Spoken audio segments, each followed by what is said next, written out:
Hi everyone, I'm Neha Butcher, CEO of Atom11. Atom11 is a retail aware advertising automation software for Amazon ads. Welcome to episode number 2 of AdVantage with Atom11.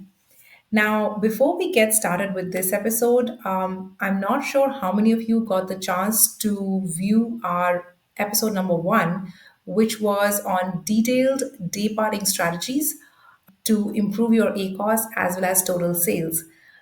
If you've not already watched that episode, I highly recommend you do.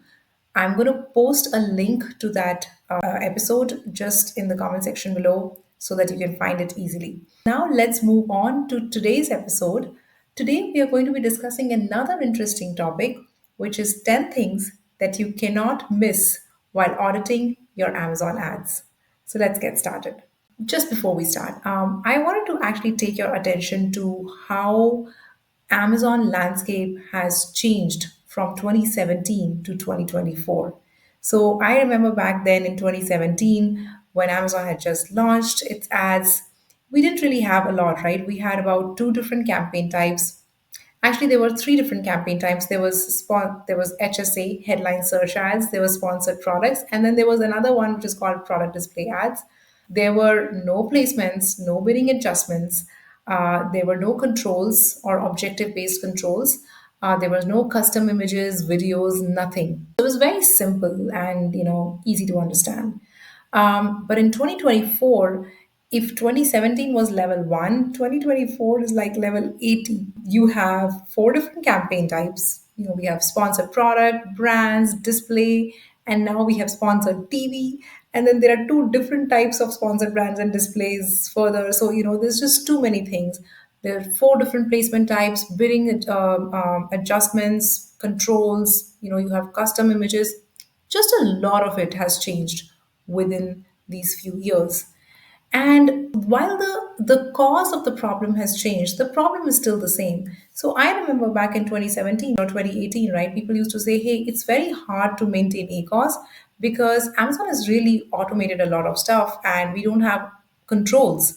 Then Amazon started launching controls, and then now the problem has moved from hey, it was hard to manage ACOS because there were no controls, but now there are just too many controls, and it becomes difficult for someone to actually start taking action on all of those variables. The problem of ACOS still remains, but now it is becoming even more serious because there's so many things that you need to check. How do you get out of this rut of going into minute details on a daily basis to optimize your ACOS to actually finding opportunities as to how you can improve your ACOS? To achieve that, I have devised a very unique zoom out strategy for myself, and I wanted to share that with you today in today's episode. It's basically where you are able to step back and look at your advertising account from a 10,000 feet level and find opportunities. It will not only helps you organize yourself better, know your data, take much easier, effective actions to optimize your ACOS. So without further ado, let's just get to the list and then take them one by one. The zoom out strategy, I've divided it into two parts. The first five parameters are basically something that you need to audit your account on a weekly basis. And then the next five is something which we will audit on a monthly basis. So let's first go through what is it that you need to do on a weekly basis. Spend and performance profile of products advertised. So, what is the SKU of products that you're advertising? Spend and performance profile of the targets and search terms. So, targets are basically broad match, phrase match, automatic campaigns, so on and so forth. Search terms are something like branded search terms, competition search terms, generic keywords, etc. Spend and performance profile of different placement types. Once this is done on a weekly level, then I would suggest that you do a monthly audit on how many number of campaigns per product, number of campaign types per product, number of keyword per campaigns, ASINs whose spends have increased, but the sale has either increased or decreased, so that you can actually take action on either your advertising strategy or something else to bring back sales for those specific ASINs. Those are the 10 different things that I would suggest that you do in terms of auditing your account on different frequencies. Now, in the rest of the episode, I'm actually going to take you through each one of these strategies and show you how you can use or find the data and then use it to your advantage in terms of auditing your account. So let's get started. The first thing that I mentioned in my audit strategy was product advertised. What is the product that you're advertising makes a lot of difference in what your final or total ACOS is going to be. When I say total ACOS, I mean account level ACOS. If you see this graph, it basically shows you that we've divided the ASINs into three different bands. Band A is basically your top selling ASIN, Band B is your medium selling ASIN, and Band C is your bottom selling ASINs. Bottom selling would be like the bottom 20% sales are coming from these specific ASINs, and top ASINs are basically ASINs where that are contributing to top 50% of the sales. Logically, the top selling ASINs should be getting the highest amount of spends, and the bottom selling ASINs should get the least. The spend profile should basically be highest for band A. The ACOS is also follows a similar format, which means that band A ASIN, which is the top selling ASIN, should actually have the lowest ACOS, and then it increases for band B and band C. That's the case. I've over 200, 300 accounts, and always seen that the ACOS actually follows the same trajectory. If ACOS is going up with the increase in band number, then spend should ideally go down. Let me give you an example. So there are two different examples here. They're absolutely not something that you can compare because both of them they have different conversions and ACOS that we have. But I wanted to show you some trends. There is the graph number one, where you can see that there is not a lot of difference between the spends on band A, band B, and band C. But the ACOS trends are very clear. Band A has the lowest ACOS and band C has the highest ACOS. The ACOS of the account comes out to be 21%. And if you see the second graph, here you can see a clear demarcation where band A ASINs have the highest spend, and then followed by band B and band C. And similar is the trend for ACOS. Band A has the lowest ACOS, and then it keeps increasing up to band C. So this specific account has an ACOS of 14% because they are focusing on the right ASINs to get higher total sales as well as a much better ACOS. If such an audit is done on a weekly basis, you can keep a check on how much you're spending on different types of products and make sure that you're not spending too high on your bottom selling products. The second thing that I want to talk about is an audit on your campaign type. You will need to know on a weekly basis how much you're spending on sponsored products, sponsored brand, and sponsored display. This is required because the spend should be in sync with your objectives. For example, if your objective is ACOS, then about 70% of your spends need to go on sponsored products. And if your objective is visibility, then there needs to be a very high proportion of sponsored brands, for example, and a lesser proportion of sponsored products, maybe. Right on your ad console, you can always simply make a few filters and find this out. On Atom11, we actually show you a very good visual which tells you exactly how much you're spending on each of the campaign types. Not only that, you can simply click on this expand button over here on the screen, and you will be able to see how much not just the spend but also the performance profile of each of these campaign types. And I think here on the right hand side, I've also shown a typical graph of how much you should be spending on each campaign type depending on your objective. Now we'll move to the third and the fourth audit that you should be performing on a weekly basis, which is target and search terms. Now, I'll tell you why each one of them is important. Target, which means how broad, phrase, and exact match or auto match, all of them are performing, is because you don't know for which account, like for your account, which match type or which type of campaign is performing the best or which type of targeting is performing the best. I have seen a lot of accounts in which Category targeting is performing great, but because it's just so, people don't really know about category targeting, or they're not too comfortable with it because it does garner a lot of impressions at a very high price, they end up not using it, right? So doing such audits and figuring out which target type is giving you the best ACOS is super important, so that you can double down on the target types that are performing better for you. For example, broad match is great if you're able to negate your search terms frequent irrelevant search terms frequently, or if you're able to reduce bits frequently. So you have to just figure out what works for you and what you're able to do, and then double down on that strategy. Similarly, for search terms, right, you have to make sure that one, you're not bidding too much on your branded keywords, right? Are you going more than 30%?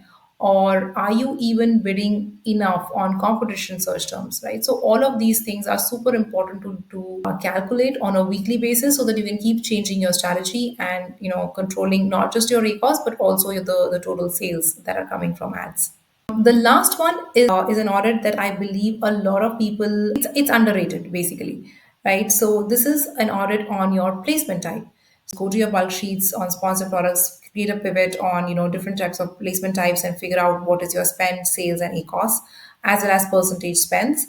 But we also give you a clean visual on the Atom11 dashboard, which tells you exactly how much you are spending, as well as what is your performance on different placement types.